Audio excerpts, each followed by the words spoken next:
So আজকের এই ভিডিওতে আপনার সকলকে স্বাগতম। সো আজকের এই ভিডিওতে আমরা দেখব কিভাবে আমরা আমাদের সি প্যানেলে ওয়ার্ডপ্রেস ইনস্টল করতে পারি, কিন্তু এটা হবে ম্যানুয়ালি। ওকে, সো গত ভিডিওতে আমরা দেখেছি কিভাবে ওয়ার্ডপ্রেস আমরা ওয়ান ক্লিকের মাধ্যমে ওয়ার্ডপ্রেস ইনস্টল দিতে পারি, কিন্তু আজকের এই ভিডিওতে আমরা দেখব কিভাবে আমরা ম্যানুয়ালি ওয়ার্ডপ্রেস ইনস্টল দিতে পারি। সো আমরা আমাদের সি প্যানেলে চলে যেতে হবে। সো আমরা যদি চাই নেম চিপ থেকে লগ ইন করে সি প্যানেলে যেতে পারি, অথবা সি প্যানেলে লগ ইন ইউআরএল অ্যাক্সেস আমাদের কাছে আছে ওটা ইউজ করতে পারি। সো আমি আজকে সি প্যানেলের, এটা হলো আমাদের ইউজার নেম। সো আমি এই লিঙ্কটা ইউজ করি। এখানে ওরা দুইটা লিঙ্ক দিয়েছে, আপনার যেটা ভালো লাগে আপনি ইউজ করবেন, ঠিক আছে। আমাদের এটা হলো আমার সি প্যানেলের অ্যাক্সেস। সো এখানে আমাদের ইউজার নেম পাসওয়ার্ড সেভ হয়ে আছে। সো লগ ইন, এবং এটা আমাদের ড্যাশবোর্ড। সো আশা করি আপনারা আজকে হয়তো কিছুটা পরিচিত আছেন। সো প্রথম দিনের মতো নার্ভাস হওয়ার কোনো কারণ নেই। সো এখানে যে আমাদের ওয়েবসাইটের লিঙ্কটা থাকবে, সো এখানে আমাদের সাইটটা আছে। সো আপনার এখানেও আজকে এক ক্লিক করে এটাকে অবশ্যই আনইনস্টল করে দেবো, কারণ আমাদের আজকে টার্গেট হলো আমরা ম্যানুয়ালি ওয়ার্ডপ্রেস ইনস্টল দেবো। ইনস্টলেশনে ক্লিক করব, এবং এখান থেকে যে আমাদের ডোমেনটা ইনস্টল করা আছে এখান থেকে রিমুভ করে দেবো।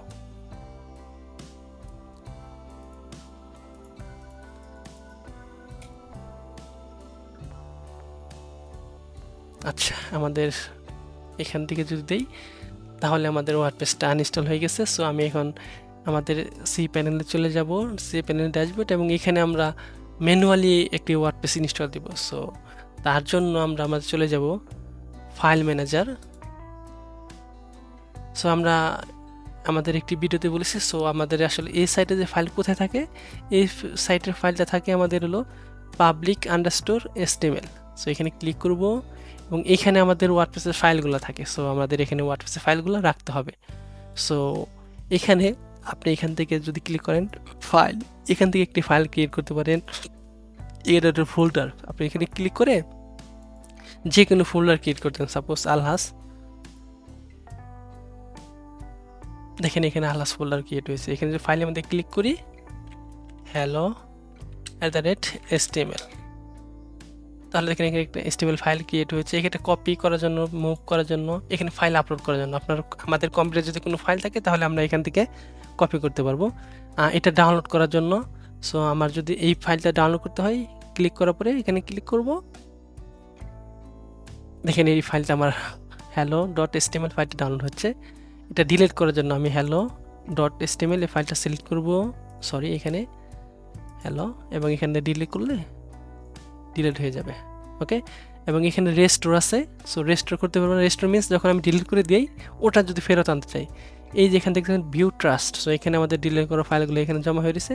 আমি এখানে এসে যদি hello.html ক্লিক করি তাহলে আমি এখানে রেস্টোর করব, ইয়েস রেস্টোর, এবং এখান থেকে যদি আবার পাবলিক রেস্টোর চলে আসি তাহলে দেখতে পারবেন এখানে hello.html ব্যাক আসছে। আচ্ছা, তার পরবর্তী টপিক রিনেম। আপনি যদি চান আলহাসের নামটা চেঞ্জ করবেন বা hello.html নামটা চেঞ্জ করবেন তাহলে এখানে ক্লিক করে রিনেমে ক্লিক করবেন। নাম দিলাম হলো থিম, দেখেন থিম হয়ে গেছে। এবং হ্যালোতে ক্লিক করে আমি নামটা চেঞ্জ করে দিয়ে দিলাম index.html এবং রিনেম। আচ্ছা, রিনেম হয়ে গেছে। এবং পরবর্তী এটা অপশন রিলোড। সো আমরা কম্পিউটার রিফ্রেশ দিই তখন এইখানে রিফ্রেশ, অনেক ফাইল যদি আমরা আপলোড করি কিন্তু দেখা যাচ্ছে না, তখন আমরা রিলোড দিলে এটা চলে আসবে। এবং এটা হলো সিলেক্ট অল, আপনি যদি এখানে সিলেক্ট করতে পারবেন একটি একটি করে, এবং কন্ট্রোল ধরে আবার কিন্তু সিলেক্ট করতে পারবেন। আর যদি ম্যাক হয় তাহলে কমান্ড দিয়ে সিলেক্ট করতে পারবেন। আর এখানে আছে কি সিলেক্ট অল, আপনি যদি ক্লিক করেন অল সিলেক্ট হয়ে যাবে। এবং এখানে আছে আনসিলেক্ট, এমন সিলেক্ট অবস্থায় যেখানে ক্লিক করেন আনসিলেক্ট করতে পারবেন, ঠিক আছে।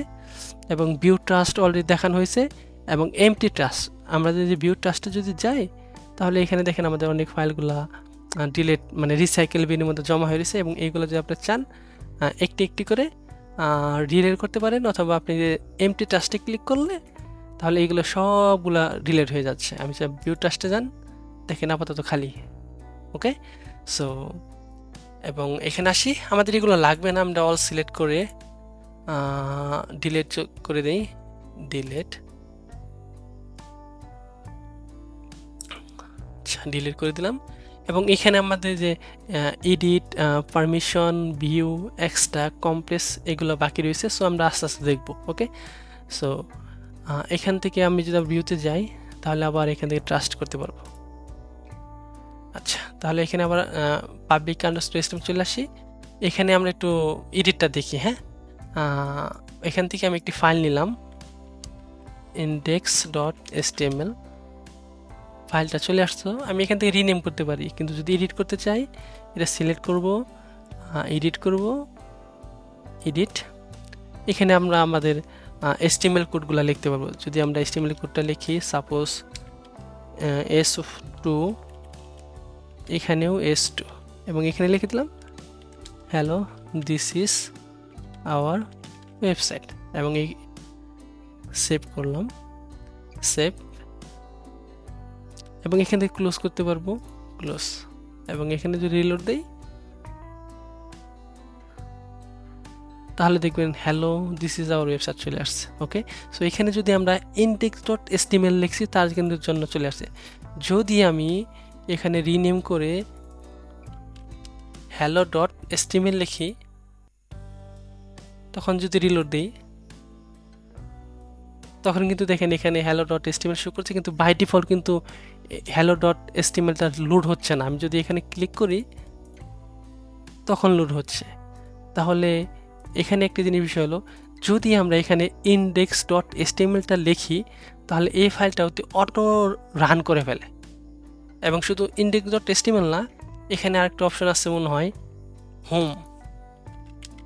home.html, এটাও মনে হয় index.html এর মতো কাজ করে।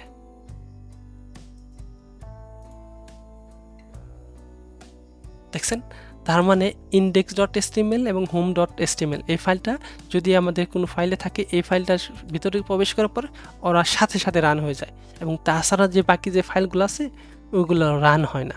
আচ্ছা, এই আশা করি এডিট অপশন বুঝতে পারছেন এবং এর সাথে আরও অনেক কিছু জানতে পারছেন। আচ্ছা, এইখানে পারমিশন আমরা যদি এখানে দেখি, এই ফাইলটির পারমিশন হলো 644। সো আমাদের অনেক কাজের ক্ষেত্রে অনেক সময় এই ফাইলে পারমিশন বাড়াতে হয়, কমাতে হয়, তখন আমাদের এই জিনিসটা খুব কাজে লাগে। সো আপনি এই ফাইলটা সিলেক্ট করে যদি পারমিশনে ক্লিক করেন তাহলে আপনি এখান থেকে পারমিশন দিতে পারবেন। রিড মোডে ইউজার গ্রুপ ওয়ার্ড, রাইট মোডে ইউজার গ্রুপ ওয়ার্ড, এবং এক্সকিউজের মধ্যে আছে ইউজার গ্রুপ ওয়ার্ড। সো আপনি যদি এগুলো সবগুলো বাড়িয়ে দেন তাহলে দেখবেন আপনার পারমিশনটা, চেঞ্জ পারমিশন বেড়ে গেছে 777। ওকে, সো পারমিশন বুঝতে পারছেন। এবং আপনি যদি চান এখান থেকে এই ফাইলটা ভিউ করার জন্য তাহলে এখানে ভিউ ক্লিক করতে পারেন। ওকে, সো আশা করি বুঝতে পারছেন। এবং এক্সট্রাক্ট এবং কম্প্রেস, সো আমাদের অনেক সময় কতগুলো ফাইল যদি আমাদের ওয়েবসাইটে একটি জিপ ফাইল আপলোড করি তখন এটা আমরা এর সাহায্যে এক্সট্রাক্ট করতে পারবো। এবং কম্প্রেস যদি আমাদের ওয়েবসাইটে কোনো ফোল্ডার থাকে এবং ওই ফোল্ডারটা যদি আমরা ডাউনলোড করতে চাই তখন আমাদের কী করতে হবে, ওই ফোল্ডারটা কম্প্রেস করতে হবে। কম্প্রেস করার পর আমরা এটা ডাউনলোড করতে পারবো। ওকে, সো বেসিক্যালি এটা আমাদের কম্পিউটারের মতো। যদি আমরা অনেকগুলো ফাইল থাকে তখন আমরা একটি ফোল্ডার ক্রিয়েট করি, ওই ফোল্ডারের ভিতরে ওই ফাইলটা রাখি, এবং ওই ফোল্ডারটা তখন আমরা কী করি, জিপ ক্রিয়েট করে হয়তো মেলের মাধ্যমে পাঠিয়ে দিই বা রেখে দিই। ঠিক এখানেও সেম জিনিস, এক্সট্রাক্ট হলো জিপটে আনস্ট্যাক করা হয় এবং কম্প্রেস মানে একটা ফোল্ডারকে জিপ করা হয়। ঠিক আছে, যদি আমরা কিছুক্ষণ পরে দেখবো, যেহেতু আমাদের টপিক হলো এখানে আমরা ম্যানুয়ালি একটি ওয়ার্ডপ্রেস ইনস্টল দেবো, সো সেখানে জিপ আছে আনজিপ আছে তখন আমরা বুঝতে পারবো। সো আমরা এখান থেকে এই ফাইলটা ডিলিট করে দেই। আচ্ছা, আমরা এখন চলে যাব wordpress.org এবং এখান থেকে গেট স্টার্টেড এবং ওয়ার্ডপ্রেসটা আমাদের ডাউনলোড তাহলে দেখতে পাবেন আমাদের ওয়ার্ডপ্রেসটা ডাউনলোড হচ্ছে। সো আমার এটা যেহেতু ডাউনলোড করা আছে সেক্ষেত্রে আমরা কিছুক্ষণ সময় ওয়েট করব। ওকে, আচ্ছা কেটে দেই, আমার যেহেতু ডাউনলোড করা আছে। এবং এখানে এসে পাবলিক আন্ডারস্কোর HTML আসবো। এখানে আসার পর আমি এখান থেকে ক্লিক করবো আপলোড। এখান থেকে আমরা ফাইল আপলোড করতে পারবো, সিলেক্ট ফাইল। এখানে যদি আমাদের ওয়ার্ডপ্রেসে ফাইলটা খুঁজি,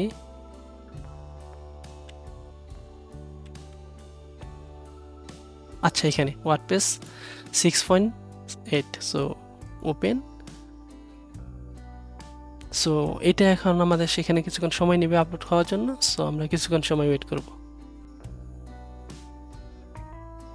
আচ্ছা দেখেন এখানে আমাদের আপলোডটি কমপ্লিট হয়েছে এবং এটার কালারটা চেঞ্জ হয়ে গেছে। সো তার মানে আমাদের ফাইলটা এটা আপলোড কমপ্লিট হয়ে গেছে। আমি যদি এখান থেকে কেটে দেই এবং এখানে এসে আমি যদি এই যে এখানে দেখেন রিলোড অপশন আছে, ঠিক আছে, রিলোড। সো আমি যদি রিলোডে ক্লিক করি তাহলে আমাদের এই ফাইলটা এখানে চলে আসবে। আচ্ছা দেখেন এখানে চলে আসছে। সো এখান থেকে আমি এই ফাইলটা যখন ক্লিক করব তখন দেখেন এখান থেকে আমি এক্সট্রাক্ট করতে পারবো। এক্সট্রাক্ট কোথায় এক্সট্রাক্ট করবেন? আমি চাচ্ছি এখানে এক্সট্রাক্ট হবে, সো এক্সট্রাক্ট। দেখেন আমাদের ফাইলটি চলে আসছে। আমরা যদি এখানে আমাদের সাইটটা রিলোড দিই তাহলে আমরা এই দেখেন এটা আমাদের যে জিপ ফাইল এবং এক্সট্রাক্ট করার পরে যে ফাইলটা হয়েছে সেটা এখানে দেখাচ্ছে। আচ্ছা আমরা এটার ভিতরে চলে যাব। এই যে এখানে যে ফাইলগুলো আছে সবগুলো ফাইল আমাদের লাগবে। সো এই সবগুলো ফাইল আমাদের এই রুট অপশনে থাকতে হবে, ঠিক আছে। সো আমাদের এই যে এটা আপাতত লাগবে না, আমরা এখান থেকে ডিলিট করে দিতে পারি। ডিলিট, এটার ভিতরে চলে যাব। এই সবগুলো আমরা সিলেক্ট অল করে এখানে দেখেন মুভ অপশন আছে। মুভ কোথায় মুভ করব? এখান থেকে যে লাস্টে ওয়ার্ডপ্রেস এগুলো আমরা কেটে দিতে পারি। সো আমরা চাচ্ছি পাবলিক আন্ডারস্কোর HTML এখানে মুভ হবে। আচ্ছা দেখেন এখান থেকে মুভ হয়েছে। আমি যদি আবার পাবলিক আন্ডারস্কোর HTML আসি তাহলে এখানে আমাদের সব ফাইল দেখতে পাবো এবং এই ফাইলটা যেহেতু আমাদের আর লাগছে না এই ফাইলটা আমরা ডিলিট করে দেব। আচ্ছা ডিলিট করার পর আমরা যদি এখানে আমাদের সাইটটা রিলোড দেই তাহলে দেখেন এখানে আমাদের ওয়ার্ডপ্রেস ইনস্টল করার জন্য যে বেসিক ইনফরমেশনগুলো চাচ্ছে এগুলো চাইতেছে। সো আমাদের ওয়েবসাইটের ভাষা কি হবে? English, continue. এবং এখানে বলতেছে আমি যদি ওয়ার্ডপ্রেসটা ম্যানুয়ালি ইনস্টল করতে যাই তাহলে আমাদের ডাটাবেস নেম, ইউজার নেম এবং ডাটাবেস পাসওয়ার্ড লাগবে এবং ডাটাবেস হোস্ট এবং টেবিল প্রিফিক্স লাগবে। এই 5টা জিনিস লাগবে। এখান থেকে আমরা যদি 4 এবং 5 নাও দেই সে অটো নিয়ে নেবে, কিন্তু আমাদের যে প্রথম 3টি অপশানের মাস্ট 3টে অপশান দিয়ে দিতে হবে। এই 3টে অপশান আমরা কোথায় পাবো? সো এই 3টে কোথায় পাবো সেটা আমি কিছুক্ষণ পর বলতেছি। কিন্তু যখন আমরা এটা ওয়ান ক্লিক দিয়ে ওয়ার্ডপ্রেস ইনস্টল করি তখন কিন্তু এই যে database name, database user, database password তখনও ক্রিয়েট হয় এবং তখন আমাদের হোস্টিং অটোমেটিকলি হ্যান্ডেল করে এগুলো সেট আপ করে ফেলে। কিন্তু যখন আমরা এটা ম্যানুয়ালি করি তখন এটা আমাদের ম্যানুয়ালিভাবে সেট আপ করে দিতে হয়। সো চলুন আমরা দেখি কোথায় আমাদের ডাটাবেস ইউজার নেম এবং পাসওয়ার্ড পাবো। সো আমরা সি প্যানেল আইকনে যদি ক্লিক করি তাহলে আমরা এখান থেকে আমাদের খুঁজে বের করতে হবে কোথায় আছে। সো আমরা যদি স্ক্রল ডাউন করি, স্ক্রল ডাউন, আচ্ছা এইখানে আমরা দেখতে পাচ্ছি ম্যানেজ মাই ডাটাবেস এবং ডাটাবেস উইজার্ড। সো আপনি যদি ম্যানেজ বাই ডাটাবেস এখানেও আসেন, এখান থেকে আপনি ডাটাবেস ক্রিয়েট করতে পারবেন। এখান থেকে ডাটাবেস ক্রিয়েট করবেন এবং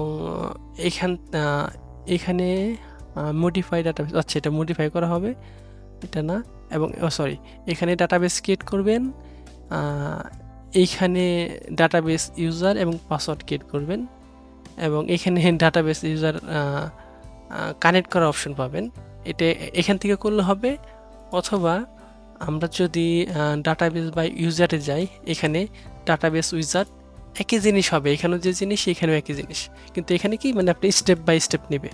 ওকে, সো আমাদের ডাটাবেসের শুরুতে এই অপশনটা আসবে এবং এখানে আমাদের ডাটাবেসটা দিতে হবে। সো আমরা এখানে যেহেতু শুরু করতেছি সো আমরা এখানে ইজি নামগুলো ইউজ করবো। সাপোজ ফার্স্ট, সো আমাদের ডাটাবেসের নাম হবে এই নাম underscore first. So next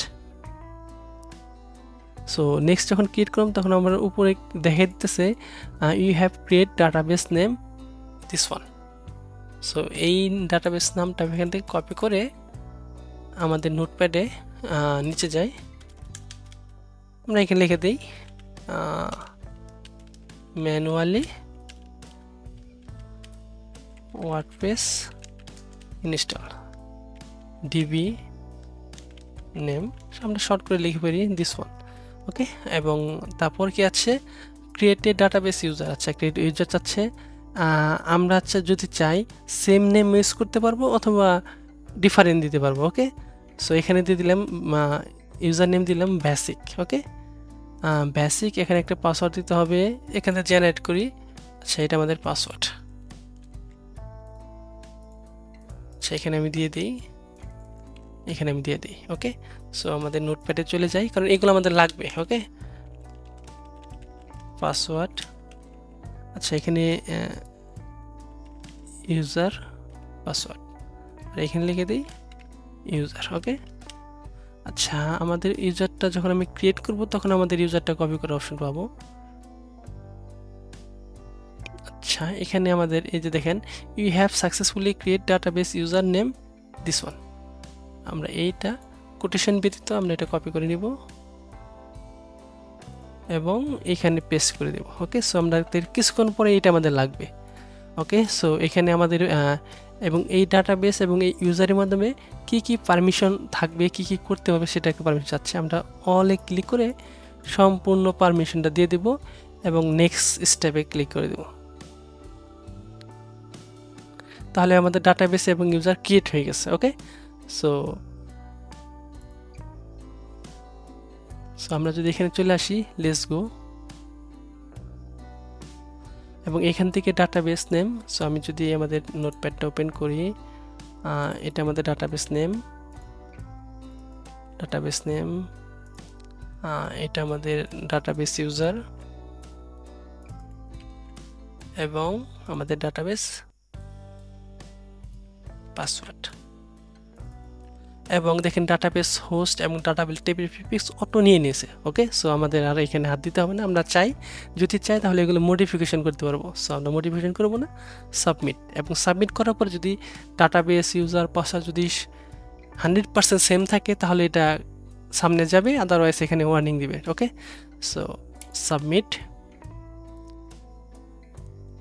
okay, so আপনারা দেখতে পাচ্ছেন সব কিছু ঠিকঠাক আছে এবং তার জন্য বলতেছে রান দ্য ইনস্টলেশন, এবং ইনস্টল করার জন্য আমাদের সামনে এগিয়ে যেতে বলতেছে। ওকে, রান দ্য ইনস্টলেশন।